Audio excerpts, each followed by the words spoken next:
ערב טוב לכולם. פרשת השבוע שלנו, פרשת בו, בבית מדרשנו אליהו הנביא שבפורט לאודרדל בפלורידה. אומרת התורה בפרשת השבוע,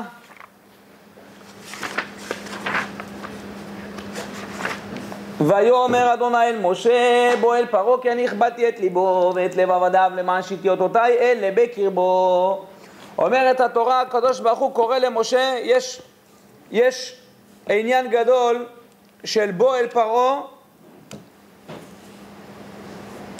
בוא בגימטריה 3, פרשת וארא 7 מכות, פרשת בוא 3 מכות. הקדוש ברוך הוא אומר למשה בוא אל פרעה כי אני הכבדתי את ליבו, אני יודע שפרעה לא הולך לשלח את עם ישראל, אפילו אחי בוא לכאן ותיתן לו למען שיטתי אותותיי בקרבו, למען שאני אתן את כל האותות שלי מדם ועד מכת בכורות אחד אחרי השני, וידעו כולם מה כוחי, ואני אתן אות לעולמים ולא רק לעכשיו. אומר הקדוש ברוך הוא למשה בוא אל פרעה. גמרא יש מחלוקת מה יותר חזק. במסכת תענית כתוב 2 פסוקים שהגמרא מביאה ראיה. פסוק אחד אומר עמו אנוכי בצרה, הפסוק השני אומר בכל צרתם לא צר. איזה מהם יותר חזק? בכל צרתם לא צר, זה בכל צרה שיש לעם ישראל, גם לקדוש ברוך הוא צר. אז שיש לעם ישראל איזה צרה, איזה קושי, גם הקדוש ברוך הוא צר לו. בכל צרתם של ישראל לא צר, גם לקדוש ברוך הוא צר. עמו אנוכי בצרה זה יותר חזק מבכל צרתם לא צר. למה? בכל צרתם לא צר, זה צרה שלהם. אני צר לי על הצרה שלהם. קשה לי, צר לי, אבל זה צרה שלהם עדיין. אבל עמו אנוכי בצרה, זה אני נמצא איתו בצרה, שיש לו צרה, זה גם הצרה שלי. זה לא שאני קצת מרגיש איתו ביחד, אלא זה הצרה שלי באופן אישי גם כן. לכן כתוב, עמו אנוכי בצרה יותר חזק מבכל צרתם לא צר. תראו דוגמה של הקדוש ברוך הוא. אומר הקדוש ברוך הוא למשה רבנו, בוא אל פרעה, משמע אני כבר שם. אני לא זורק אותך, לך לשם ותעשה מה שאתה רוצה ותתמודד. לא. בוא אל פרעה, אני מחכה לך שם, אני איתך לאורך כל הדרך, אין לך מה לחשוש. ולמען תספר באוזני בנך ובן בנך את אשר התעללתי במצרים ואת אותותיי אשר שמתי בם, וידעתם כי אני אדוני. טוב, העניין שאני רוצה לדבר עליו היום, יותר מאשר אני רוצה לגעת במכות, שכל שנה אנחנו מספרים על המכות ומה העניינים שלהם, דווקא רוצה לגעת קצת בסוף הפרשה. אומרת לנו התורה בסוף הפרשה, אומרת התורה דבר כזה, קדש לי כל בכור פטר קוראכם בבני ישראל, באדם ובבהמה לי הוא. ויאמר משה לעם זכרו את היום הזה אשר יצאתם ממצרים מבית עבדים. התורה מספרת לנו שהקדוש ברוך הוא נותן 7 מכות פרשה קודמת ועוד 3 מכות מוסיף. המכות האחרונות זה חושך ומכת בכורות, וזה מכות שמכריעות. המפרשים אומרים שעם ישראל יצאו חמושים מארץ מצרים. מה פירוש חמושים? חמושים היינו יצאו חמישית, 20%. איפה שאר ה-80%? איפה מתו? איפה הלכו? שאר ה-80% הלכו במכת חושך. שלא יראו המצרים בדבר הזה, אז מתו במכת חושך. למה? כל אלה שלא ממש האמינו בקדוש ברוך הוא, הלכו במכת חושך.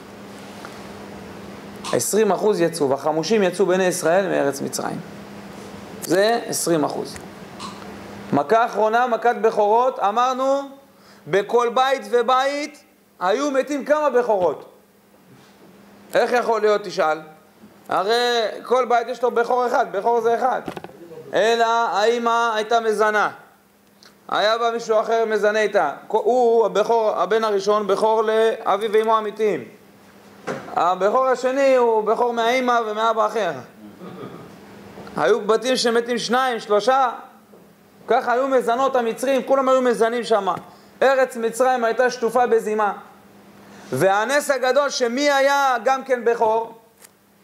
פרעה. ואף על פי שהיה בכור, הותיר אותו הקדוש ברוך הוא כדי שיראה למען שיתי אותותי בקרבו. שיראה פרעה כמה? הקשה עורף והלך נגד הקדוש ברוך הוא, וכמו שהגמרא מביאה, במידה שהאדם מודד בה מודדים לו, ובמידה שהעם מודד בו גם כן בה מודדים לעם, כי בדבר אשר זדו עליהם, ככה אומרת התורה, הגמרא בסוטה דורשת את זה. מה זה כי בדבר אשר זדו עליהם?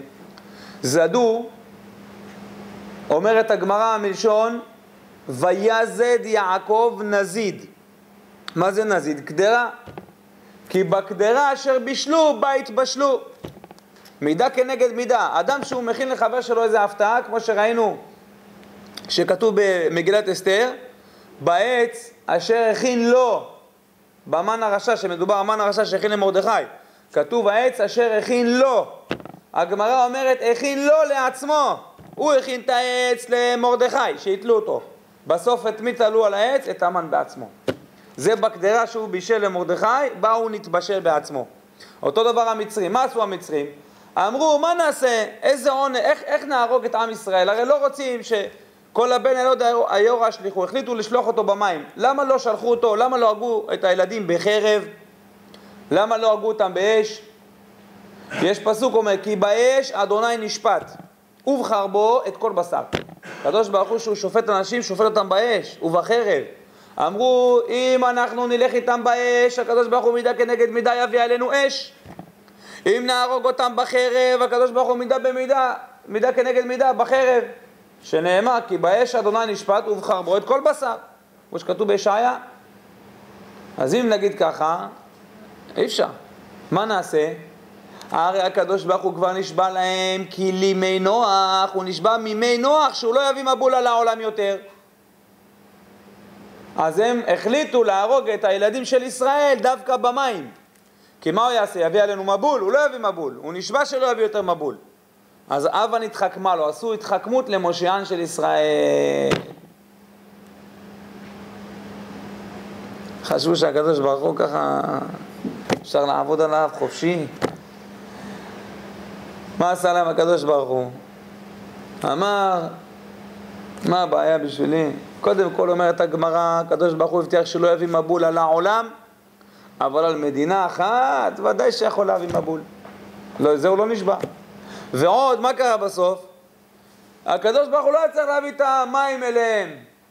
המצרים בעצמם באו למים, ואז נכנסו בתוך המים. הקדוש ברוך הוא, איך כתוב? ניצבו כמו נד נוזלים.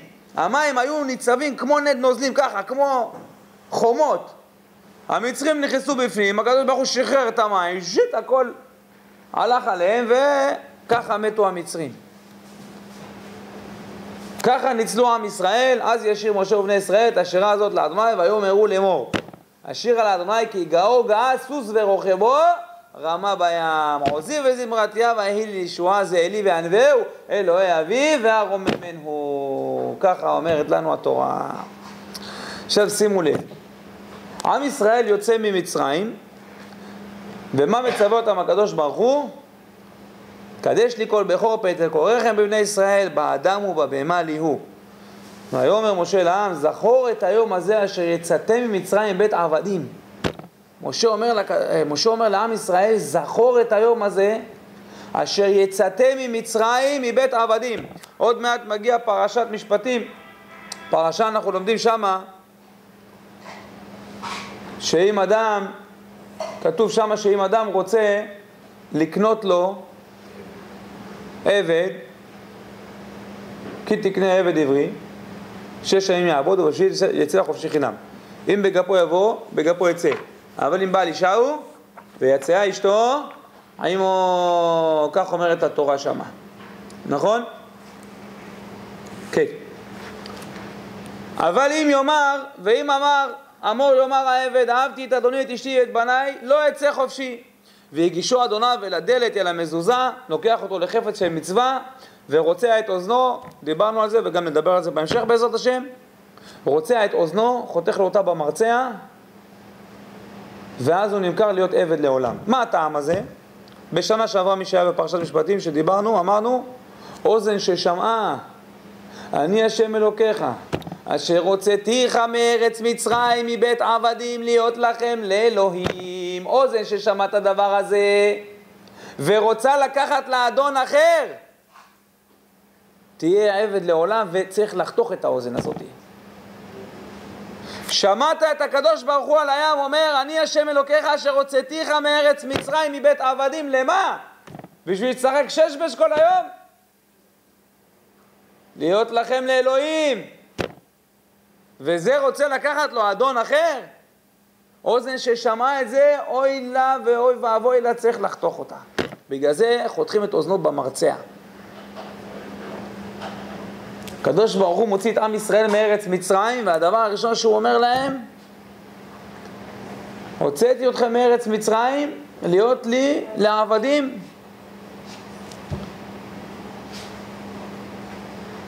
וזה מצווה אותם כל המצוות הללו.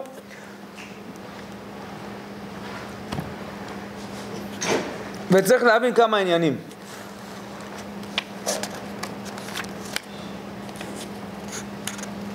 יש מעשה, לפני כמה שבועות קראנו על הברכות שבירך יעקב את בניו. יעקב בירך את הבנים שלו, את השבטים, ואמר להם אחד אחד, כל אחד מה יהיה על פי התכונות שלו. ושיעקב מגיע לשבט דן לברך את דן, מה הוא אומר לו? אומרת התורה, דן ידין עמו כאחד שבטי ישראל, יהי דן נחש עלי דרך, שפיפון עלי אורח, הנושך עקבי סוס ויפול רוכבו אחור.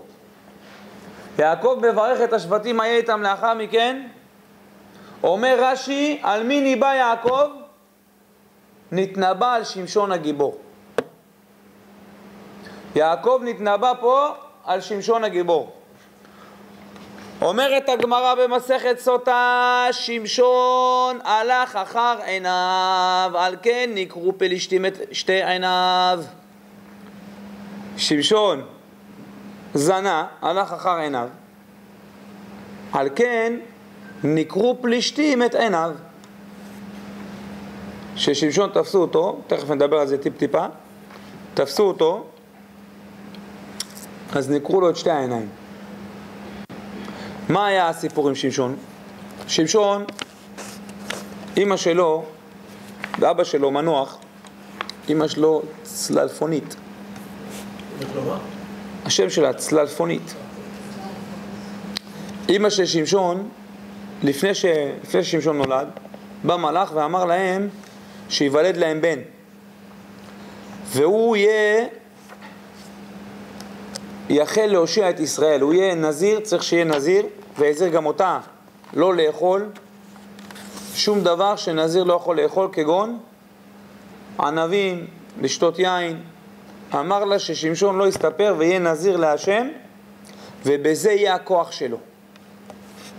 שמשון באמת גדל ונולד וגדל ונהיה שופט את ישראל, שפט את ישראל במשך 20 שנה או 22 שנה לפי חלק מהמקורות. שמשון שופט את ישראל למשך 20 שנה, ושמשון בא מאיזה שבט? משבט דן. אומרת התורה, שמשון בא לקחת אישה פלישתית. רואה איזה אישה פלישתית אחת,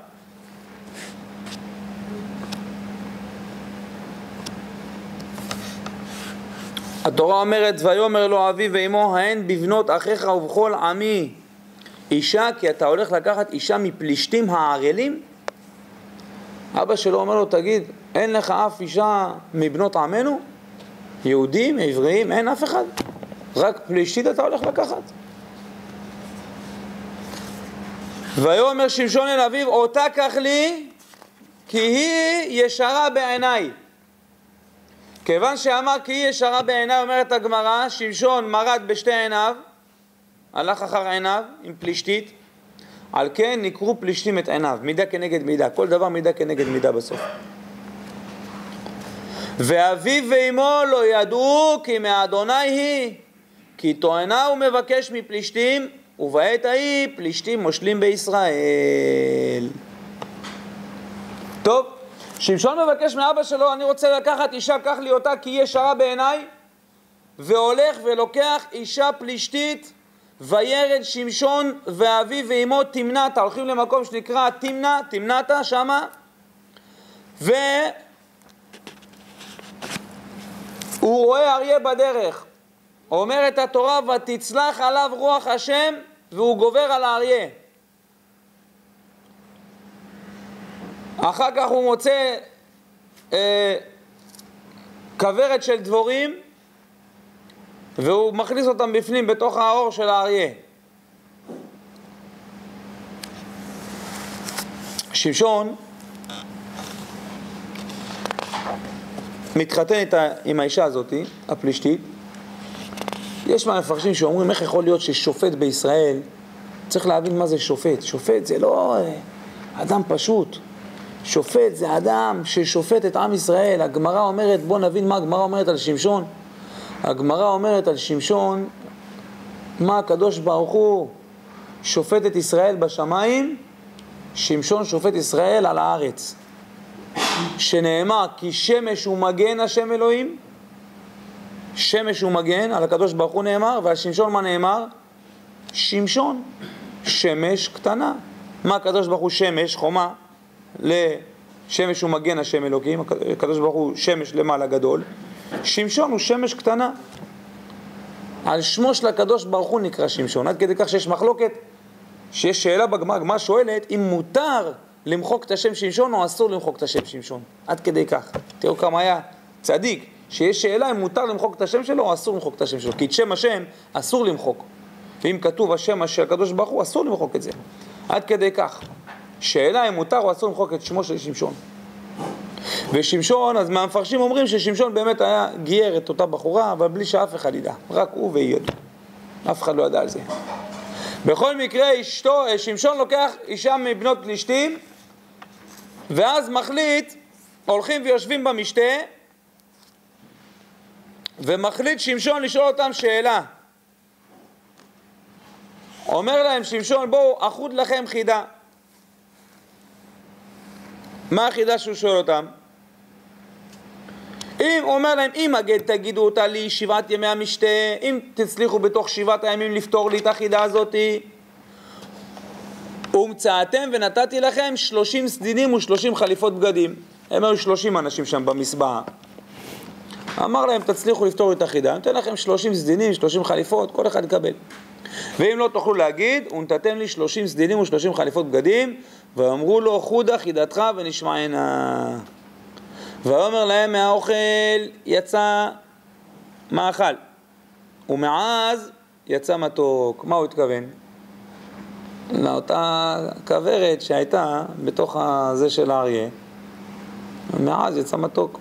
הכוורת, זה דבר שם, איפה שתוך האריה זה עז, מר. משם יצא מתוק, מעז, אריה הוא עז. מעז יצא מתוק. ושמשון הולך,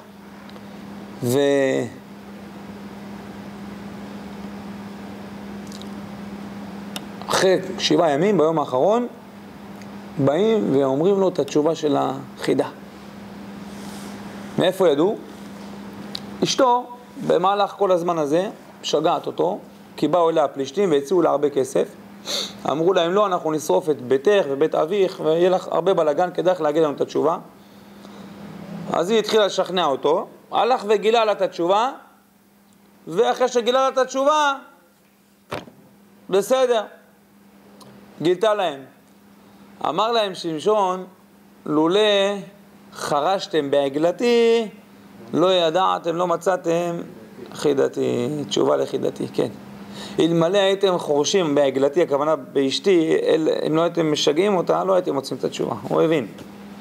מה הלך ועשה שמשון? אומרת התורה,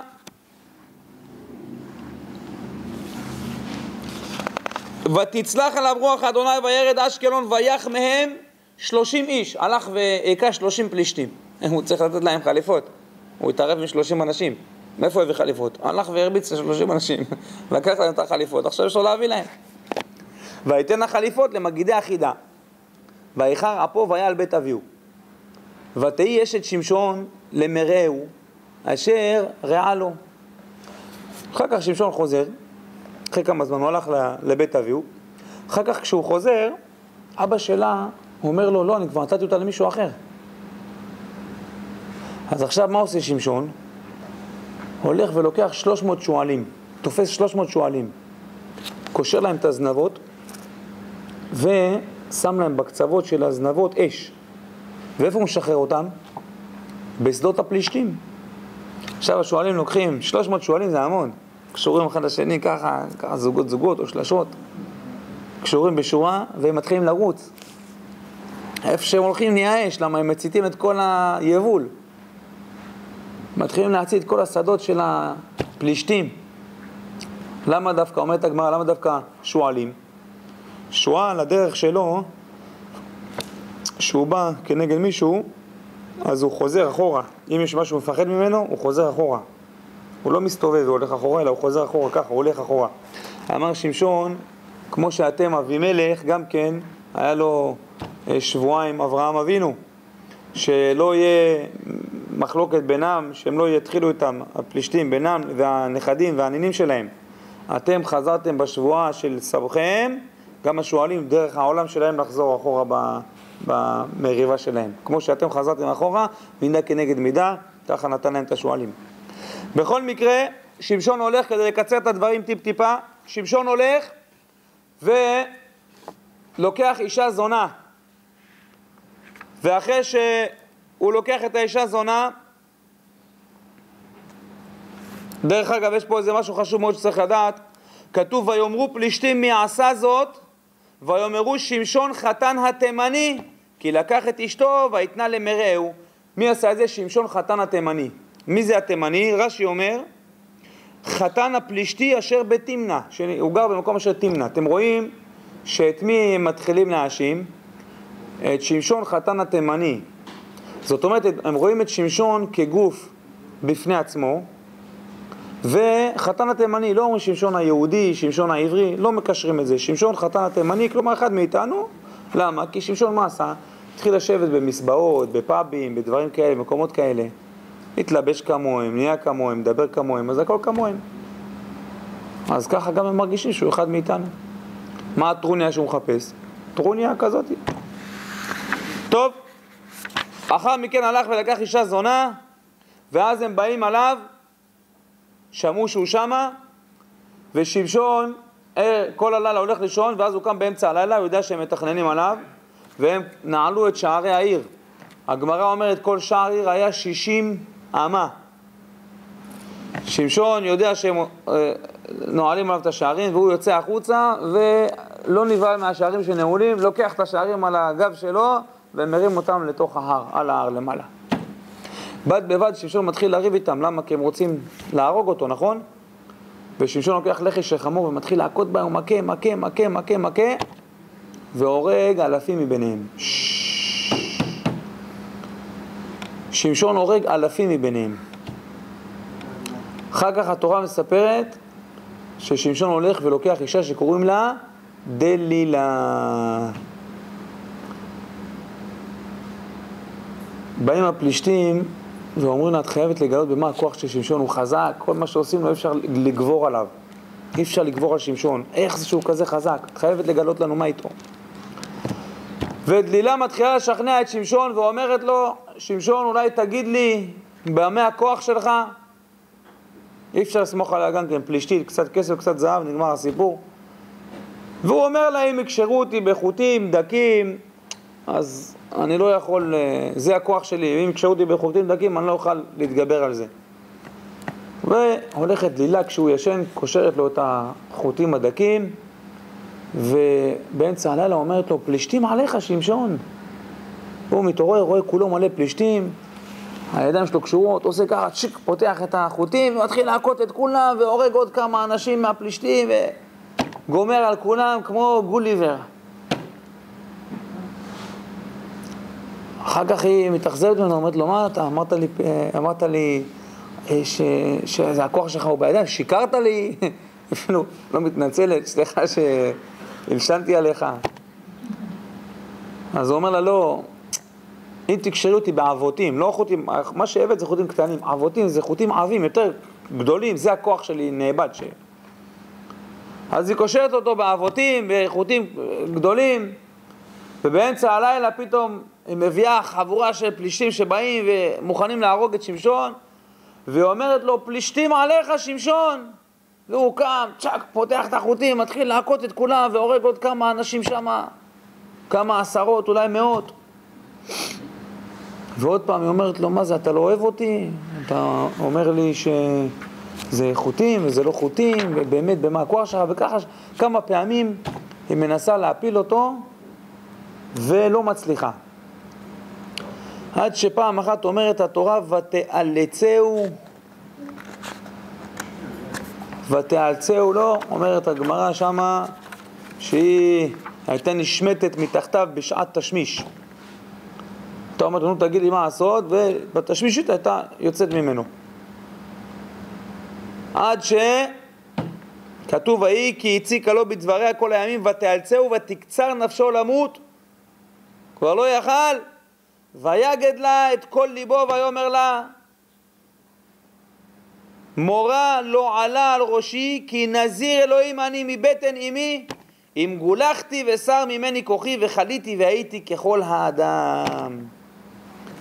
אומרת התורה, ותרד דלילה, כי הגיד לה את כל ליבו, ותשלח ותקרא לסרני הפלישתים לאמור, עלו הפעם כי הגיד לי את כל ליבו, ועלו אליה סרני פלישתים, ויעלו הכסף בידם. שואלת הגמרא, מנה ידע, מאיפה ידע דלילה שעכשיו דיבר כל אשר על ליבו, אמר את האמת? כי הוא אמר שם השם, ידע על אותו צדיק שהוא לא מוציא שם השם לבטלה. אם אמר את שם השם זה ודאי חייב שיהיה עכשיו משהו אמיתי. ובאים אליו פלישתים באמצע הלילה, מגלחת לו את שערות ראשו, חותכת לו, ובאמצע הלילה אומרת לו, פלישתים עליך שמשון. והוא קם ומנסה ככה, גזר לו את השערות. אומרת התורה, ויקץ משנתו ויאמר אצא כפעם בפעם, וינער, והוא לא ידע כי אדוני שר מעליו. ויחזו פלישתים וינקרו את עיניו, ויורידו אותו עזתה, ויאסרו בנחושתיים, ויהי טוחן בבית האסורים. טוב, זה המעשה רבותיי. בואו נקשה על המעשה ונתחיל להבין מה קורה פה בכלל. אנחנו רוצים לצאת מנקודת הנחה ששמשון שהיה שופט את עם ישראל, והתורה כותבת עליו פרשה שלמה, לא היה יותר טיפש מאיתנו. נכון? שמשון לא טיפש. שופט את ישראל, מה? להיות שופט, דן ידין עמו, להיות שופט, זה אחד שכזה פרייר, שאומרים לו, הנה, תסתכל שם, תסתכל שם, מצלמה, מה זה, תסתכל, פספסת, עבדנו עליך, תחייך, הנה, אכלת אותה. פעם ראשונה, היא אומרת לו, במה כוחך, הוא אומר לה, במה הכוח שלו, והיא הולכת ומביאה פלישתים, והוא פותח וגומר אותם. אז פעם שנייה אומרת, נו, תגיד לי, אז כאילו, הוא הושפע מלחץ חברתי של אשתו? כאילו, מה אני אעשה? אני נכשלתי, לא יכולתי לעמוד בזה, הייתי חייב לגלות למה הכוח שלי, שזה בשערות. מה, שמשון ילד בן 4? להתאבד, יכל לקפוץ מהגג. לא צריך פלישתים שינקרו את העיניים בשביל להתאבד. מה, שמשון ילד בן 4? אנחנו לא... מישהו פה בקהל היה עושה את זה? אם היו שואלים אתכם פעם ראשונה ורואים שבוגדים בכם, פעם שנייה, בוגדים השלישית, מה, פעם רביעית, גם להגיד? זה נשמע קצת סיפור ילדים. מה, כאילו הוא לא יכול לעמוד בזה, לא להגיד לה, אז הוא היה חייב עכשיו, חייב להוציא את אשר על ליבי ולהגיד לה, מה זה השטויות האלה?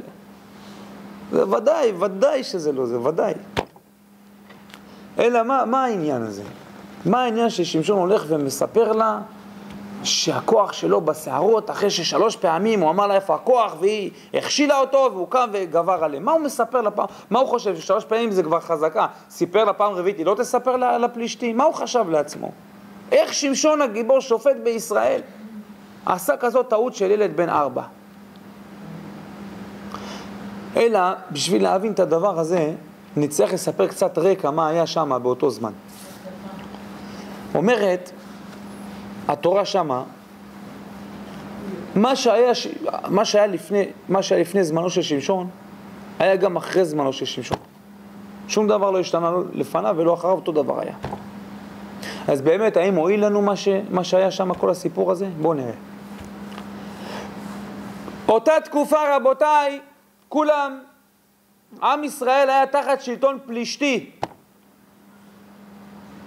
הפלישתים, שלא כמו מקומות אחרים, בזמן הזה אף אחד לא צעק לקדוש ברוך הוא, אף אחד לא בכה להשם, אף אחד לא התפלל להשם יתברך. הפלישתים שלטו אז בארץ, ולא היה בעיה לאף אחד.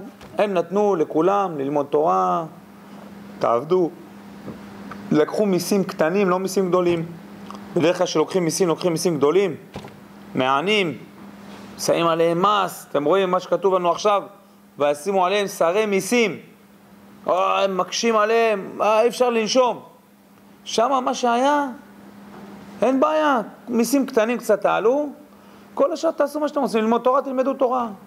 רוצים לשחק בייסבול, תעשו מה שאתם רוצים, שחקו דוקים, תעשו מה שאתם רוצים, תעבדו, לא תעבדו, לא אכפת לנו, אתם תחת שלטוננו. ואומר שאם יש מלחמה שבאה מבחוץ, מי צריך לדאוג לזה? הפלישתים. אתם תחת חסותנו, אתם משלמים לנו מס, אתם באזור שליטתנו, אם מישהו רוצה לכבוש את האזור שליטה הזה, אנחנו נבוא עליו. זאת אומרת, לעם ישראל אין צבא, אין מפקדים, אין שוטרים, לא צריך שום דבר, הכל תחת שלטון פלישתי.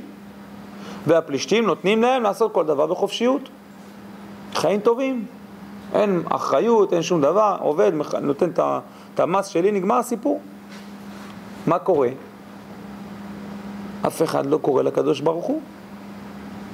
כביכול, שוכחים את הקדוש ברוך הוא, אין הקדוש ברוך הוא. לומדים תורה, מתפללים, הכל, אבל מה? לא מתפללים מהשם, למה? המצב הוא טוב, המצב הוא נוח.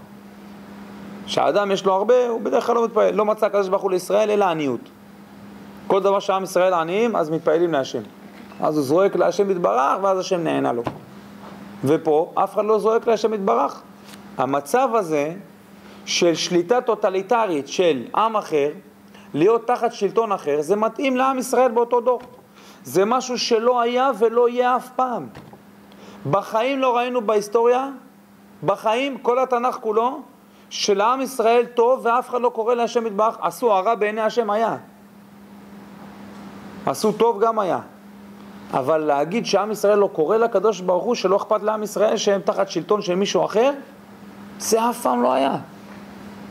וזה המצב הנתון שנמצא בדיוק בזמן הזה. מבחינת עם ישראל, טוב להם תחת שלטון אחר. לכן, מה עושה שמשון הגיבור? שמשון הגיבור מזהה שיש לו כוחות שאין לאף אחד אחר. מה זה הכוחות האלה? מה זה הכוחות האלה? יעקב אבינו אמר, דן ידין עמו. מה פירוש? גילה להם שיש שמשון הגיבור משיח לעם ישראל. אז שמשון איך רואה את עצמו? כמשיח של עם ישראל. עכשיו כל עם ישראל זה כמו נכנסו לאיזה אופוריה שהכל בסדר.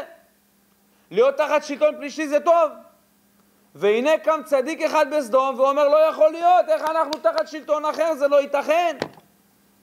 ואף אחד לא צועק ואף אחד לא אומר שום דבר. מה נעשה? אף אחד לא פוצה פה, כולם נשארים תחת שלטון של פלישתים. אף אחד לא קורא להשם יתברך, לא צועקים להשם. אז מה, זה סטטוס קוו ככה? אנחנו נשאר ככה כל החיים? שמשון רוצה לעשות משהו, אבל מה הוא חושש? אם אני אעשה משהו, אין עם מי לצאת למלחמה. איפה הראיה? ששמשון, בפעם הראשונה, כשהוא לוקח את האישה, מחפשים אותו הפלישתים, אמרנו שהוא חוזר לבית אביו. מי מסגיר אותו חזרה לפלישתים? הוא חוזר חזרה לפלישתים, נכון? לאישה הזונה על שנייה, אבל מי מסגיר אותו לפלישתים? שבט יהודה, שהם היו נחשבים השולטים באותו זמן בארץ ישראל. שבט יהודה שהוא אמור להיות השבט הכי דתי, איך שאומרים, הדתי, השבט שמייצג את התורה, אומר לשמשון, תעזוב, אל תעשה בעיות עכשיו, תעזוב, אנחנו עכשיו במצב בסדר. זה כמו שאדם אומרים לו לעשות משהו, לעבור על ההלכה. אז הוא אומר, מה לעבור על ההלכה? אני הולך להגיד לרב. אז הוא הולך לרב, והוא מגלה שהרב שלח אותם להגיד לו לעבור על ההלכה. אין למי ללכת. והוא מבין שמשון שעם ישראל נמצא במצב שכולם כביכול השתגעו, ואף אחד לא פוצה פה, טוב להם תחת שלטון פלישתי. לכן הוא מחליט ללכת יחיד. אם אני אלך במלחמה, א', אין לי מי לצאת למלחמה, כי עם ישראל לא תומכים בזה. ב', גם אם אני אצא איתם למלחמה, הפלישתים יכולים להתנקם בהם, וזה אני לא רוצה.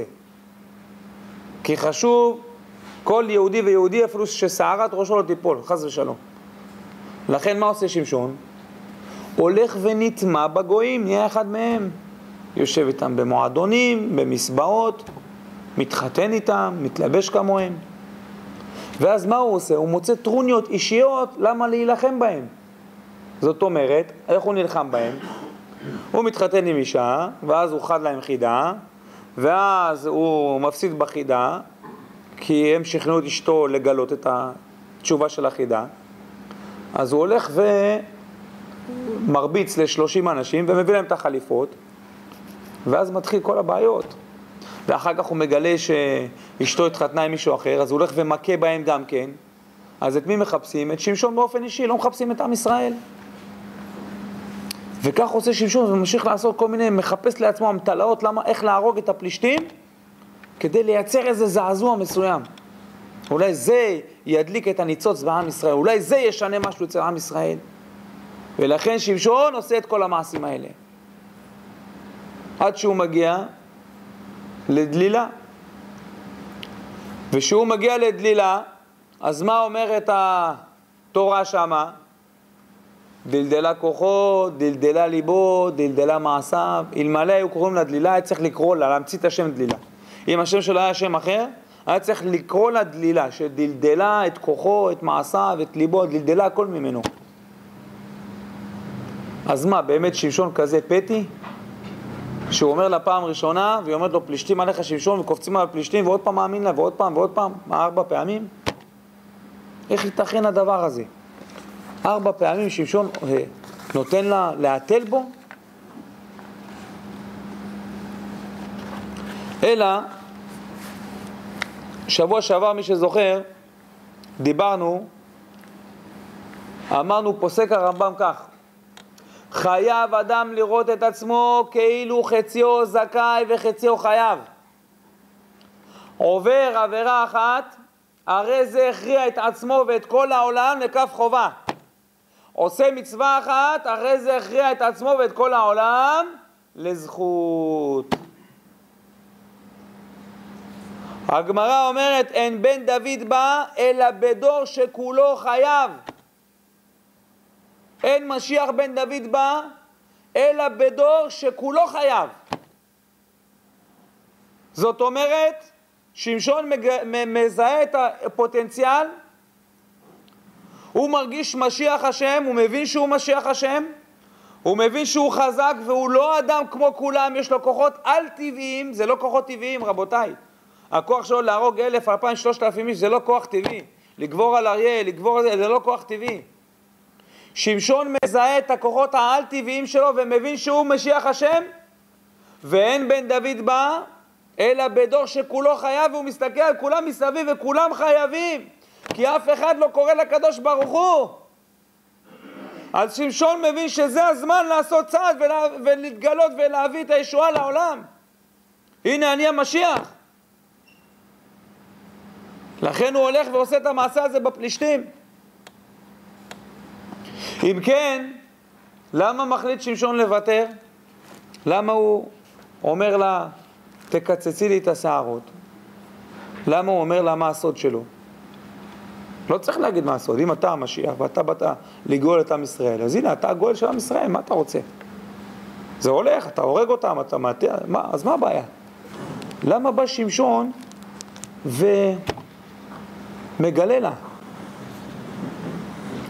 אלא, שימו לב טוב, אלא אומרת התורה, ככה מזמור מפרשים,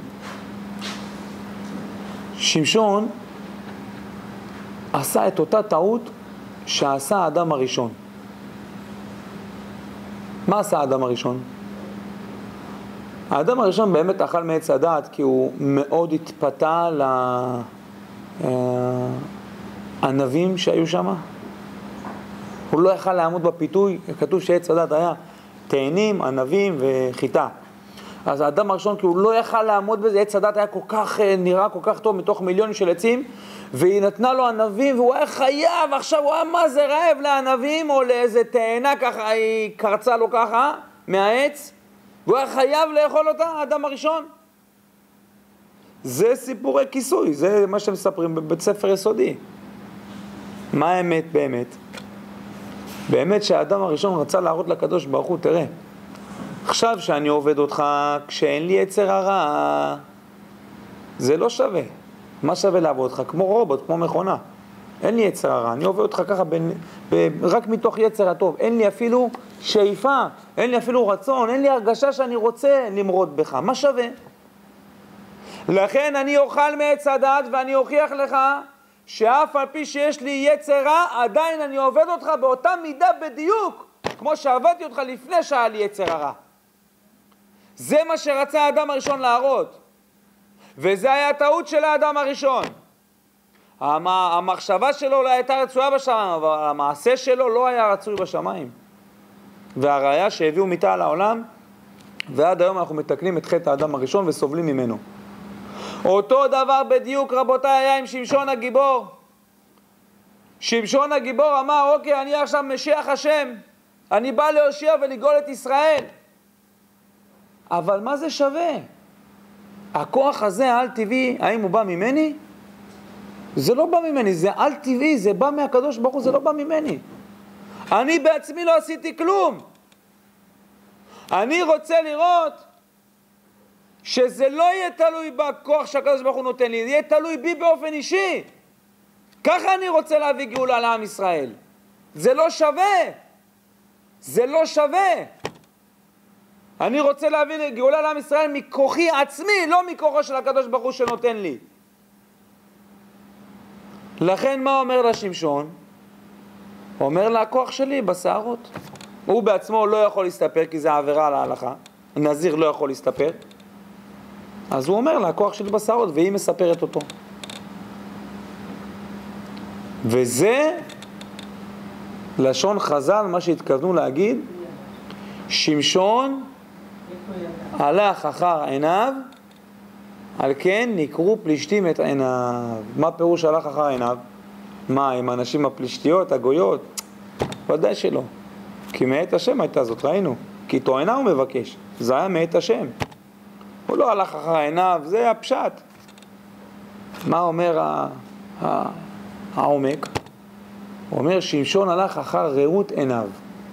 היינו, הוא רצה לעבוד את הקדוש ברוך הוא כביכול, להושיע את עם ישראל כביכול מכוחו שלו. וככה היה קו מחשבה שלו, ככה הוא הבין. לכן כתוב ששמשון הלך אחר עיניו, אחר ראות עיניו, מה שהוא הבין שצריך לעשות. על כן נקראו פלישתים את עיניו. לכן זה לא מה שרצה הקדוש ברוך הוא שיעשה. הקדוש ברוך הוא נתן לו את הכוח כדי שישתמש בו, כדי שיושיע את עם ישראל. זה מה שאומרת הגמרא. שמשון הלך אחר עיניו, לכן נקראו פלישתים את עיניו. אם כן, אמרנו שמשון הגיבור לפני כן היה, ואחרי כן שום דבר לא השתנה, כי הפלישתים המשיכו לשלוט בארץ. אז מה נשתנה אם כן? האם זה היה שווה כל הדבר הזה? אז באמת שכן, זה היה שווה. למה? כי אצל שמשון כתוב, והוא יחל להושיע את ישראל. הוא החל להושיע את ישראל. ההמשך הוא משיח בן דוד שיבוא. אבל עכשיו הוא מתחיל, ובגלל זה הוא נקרא שמשון. שמשון זה כמו מגן, שמשון קטן. וזה נקרא זמן בין השמשות. זה מה שנקרא זמן בין השמשות. שהתחיל המשיח עד שיבוא המשיח. על כן, בפרשת השבוע שלנו, אומרת התורה, קדש לי כל בכור, פטר קוראכם בני ישראל, באדם ובבהמה ליהו. ויאמר משה לעם, זכור את היום הזה אשר יצאתם ממצרים בית עבדים. תזכרו את היום הזה שיצאתם מארץ מצרים בית עבדים, כדי שלא יקרה אותו מצב כמו שהיה בימי שמשון, שכל העם נופלים ככה שבי לרגלי הפלישתים, ולא אכפת להם, ולא מתפללים להשם יתברך, ולא מבקשים עזרה מהשם יתברך, ולא צריך שום דבר, ורק חיים ככה בסטטוס קוו, תחת שליטת הפלישתים, ושום דבר לא מרגישים.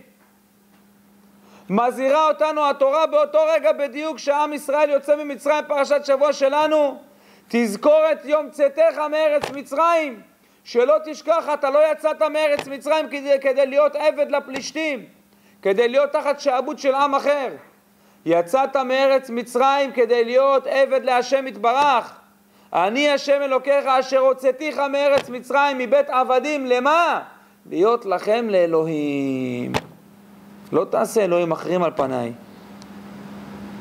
לכן צריך לחשוב, כל אדם בעצמו, קדוש ברוך הוא רבותיי הוציא אותנו מארץ מצרים. יש גם מצרים הפרטית, כל אחד ואחד מאיתנו יש לו מצרים הפרטית שלו. הוצאתיך מארץ מצרים מבית עבדים, אל תהיה עבד, להיות לכם לאלוהים. העבד היחיד שתהיה זה עבד השם. אדם צריך להסתכל, האם אנחנו לא נמצאים בתוך מצרים? האם אנחנו לא משועבדים בתוך מצרים? האם אנחנו לא משועבדים לכסף, לדולר? רצים מפה לשם כל היום, מרמים, משקרים, עושים. לא בשביל זה יצאת מארץ מצרים. כל אדם ייקח מוסר לעצמו, לא בשביל זה יצאת מארץ מצרים. יצאנו מארץ מצרים להיות עבדים להשם יתברך. לא לקחת לנו איזה עם אחר או איזה מטרה אחרת כמו הכסף, כמו הבניינים, כמו המכוניות, לא לקחת מטרה אחרת. לא להיות תחת שלטון של משהו אחר, משועבדים לעבודה, לא. מותר לעבוד, לא להיות משועבד. לא בשביל זה יצאת מארץ מצרים. וזה המוסר מפרשת השבוע שלקחנו. שכל אדם צריך לקחת מוסר לעצמו. אתה יוצא ממצרים, תצא ממצרים לגאולה אישית, לגאולה פרטית שלך. תבין את הדבר. אל תהיה משועבד לדבר אחר. עם ישראל שהיו משועבדים לדבר אחר, היו כל העם ברמה של שיגעון באותו הדור. ועל זה ניסה שמשון לעורר את הדבר. רואים ששמשון התחיל בתהליך, והתהליך הזה נמשך, ובעזרת השם משיח צדקנו יגיע בקרוב ויסיים את התהליך הזה. אבל ההתחלה של התהליך היא חשובה. גם ההתחלה שלנו, כל אחד ואחד מאיתנו. התחלת התהליך חשובה. כל אחד ייקח מוסר לעצמו ויבין שהוא צריך לצאת ממצרים, מהעבדות שאנחנו נמצאים בה, וללכת לחירות, לא לוותר על שיעורי תורה, לא לוותר על תפילות, לא לוותר על כל מיני מצוות שאפשר לעשות. כסף בא, כסף הולך. התורה לעולם עומדת. ברוך ה' לעולם, אמן ואמן. רבי חנן בן הקשה אומר, רצה הקדוש ברוך הוא זכות ישראל, לפיכך בנו תורה ומצוות שנאמר, אדוני חפץ למען צדקו, יגדיל